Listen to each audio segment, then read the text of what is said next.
बांग्लादेश की सियासत आगाज ही से अदम इस्तेहकाम, सियासी तशद्दुद, इंतकामी कार्रवाइयों और ताकत के गैर मामूली इस्तेमाल का मैदान रही है। इख्तिदार की कशमकश हमेशा जज्बात, इदारा जाती कमजोरियों और शख्सियात की बालादस्ती के ज़ेर असर रही। मुल्क की सियासी तारीख में सबसे ताकतवर और मुतनाज़े किरदारों में साबिक वज़ीर आज़म शेख हसीना वाजिद का नाम नुमाया है, जिन्होंने करीबन 19 बरस मजमूई तौर पर हुकूमत की और इस दौरान न सिर्फ मजबूत सियासी गिरफ्त बरकरार रखी बल्कि अपने मुखालिफिन के खिलाफ सख्त इक़दामात की पॉलिसी भी इख्तियार की। हालिया बरसों में बांग्लादेश में सियासी कशीदगी उस वक्त नुक्ता उरूज पर पहुंच गई जब 2024 के पुरतशद्दुद मुजाहिरों के बाद सूरत हाल तशवीशनाक रुख इख्तियार कर गई। तलबा की जानिब से 1971 की जंग में हिस्सा लेने वालों के बच्चों को सरकारी नौकरियों में 30% कोटा देने के खिलाफ तहरीक ने मुल्क भर में सिविल नाफरमानी की फिजा पैदा कर दी।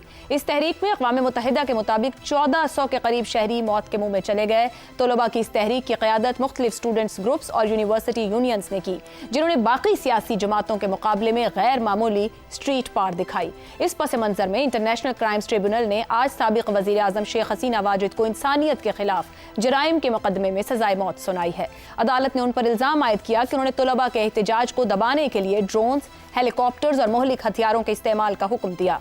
अदालत के मुताबिक उनके हुक्म पर होने वाली कार्रवाइयों में दर्जनों तलबा मारे गए, जबकि मुल्क भर में तसादुम और हंगामे फूट पड़े।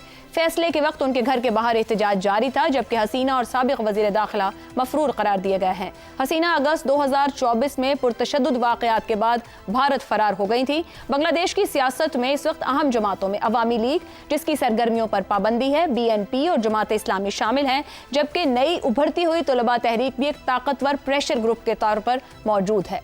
मुल्क में मौजूदा उबरी हुकूमत डॉक्टर मोहम्मद यूनुस की ज़ेर क़यादत चल रही है, जो शफाफ इंतखाबात और सियासी इस्तेहकाम के दावे कर रही है। मुतवक्के तौर पर इंतखाबात अगले साल के वस्त तक करवाए जाएंगे। अब बुनियादी सवाल यह है कि क्या शेख हसीना वाजिद के खिलाफ सुनाई गई सजा पर अमल मुमकिन होगा? अवामी लीग अभी भी देही इलाकों में हिमायत रखती है, तो क्या इस ताकतवर वोट बैंक के बावजूद सजा नाफिज हो पाएगी? बांग्लादेश की सियासत को मजीद हंगामा खेज बनाए रखेंगे।